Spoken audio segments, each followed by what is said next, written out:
मला ज्यावेळेला ना 90ला म्हणजे 82ला सुरू झालेला सिनेमा 90ला पूर्ण झाला आणि त्याचा अवॉर्ड ज्यावेळेला मिळाला ना, त्यावेळेला मला एका खूप मोठ्या आणि चांगल्या नटाने असं सांगितलं, "आता तू संपलास."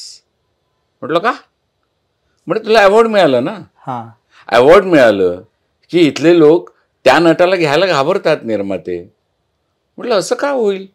म्हटलं, "जर मी चांगलं काम केलं असेल, तर उलट मला त्यांनी रिपीट करायला पाहिजे ना." हां. "नाही, नाही, असं होत नाही. तुला अवॉर्ड मिळाला. तू संपलास" म्हणे.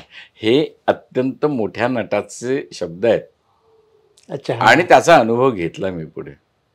मला एक कळत नव्हतं, की मी काय इंडस्ट्रीमध्ये येऊन लाखो रुपये मागतच नव्हतो. हां. मला ज्या सिनेमाचं अवॉर्ड मिळालं, शिवाजी गणेशन अवॉर्ड, नॅशनलमधलं नॉमिनेशन आणि ह्या सगळ्या गोष्टी, ₹1000 मिळालेत मला. अच्छा. त्याला 1,000ची किंमत किती असणार आजच्या तारखेला? 10,000 असेल फार तर. फार तर फार तर 10,000. पण 10,000. माझं नुकसान मी माझी सुट्टी घेऊनच मी केलं होतं ना शूट. ते गेलंच ना. हो. मग ते गेलं आणि हेही गेलं. हो. म्हणजे मी शून्य पैशात काम केलं होतं. हो, साहजिकच आहे. म्हणजे पगाराचे पण पैसे नाही.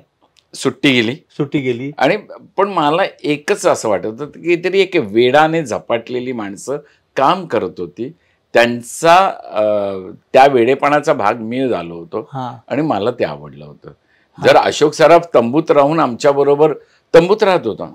एक शेतामध्ये तंबू बांधलेले होते, त्याच्यात अशोक सराफ राहत होता. हां. म्हणजे टॉयलेटची सुद्धा सुविधा नव्हती तिथे.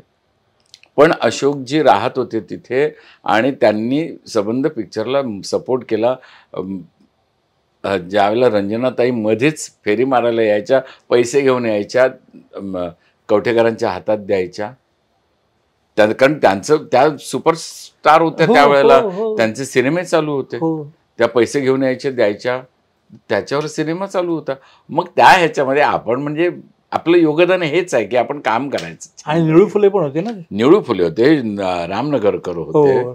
इतके स्टालवर्ड मंडळी अतिशय प्रेमाने काम करत होते.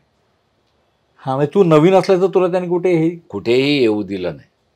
आणि त्याच वेळेला मी चंद्रलेखामध्ये नाटक करत होतो. विश्राम बेडेकरांच्या बरोबर टिळक आणि आगरकर नाटक केलं होतं. त्याचं गवगवा झाला होता. हां. आणि एका अशाच माणसाने माझं ते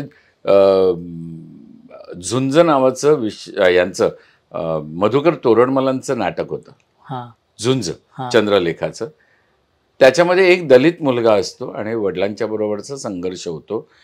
ते पाहिलं होतं म्हणून माझं नाव तिथे सुचवलं होतं आणि त्याच्यातून माझं सिलेक्शन झालं आणि मला तो रोल मिळाला होता. मराठी मनोरंजन सृष्टीमधील मालिका, चित्रपट, नाटक तसेच कलाकारांबद्दलच्या नवीन अपडेट्स जाणून घेण्यासाठी नक्की सबस्क्राईब करा इट्स मज्जा मराठी या आपल्या नवीन यूट्यूब चॅनलला.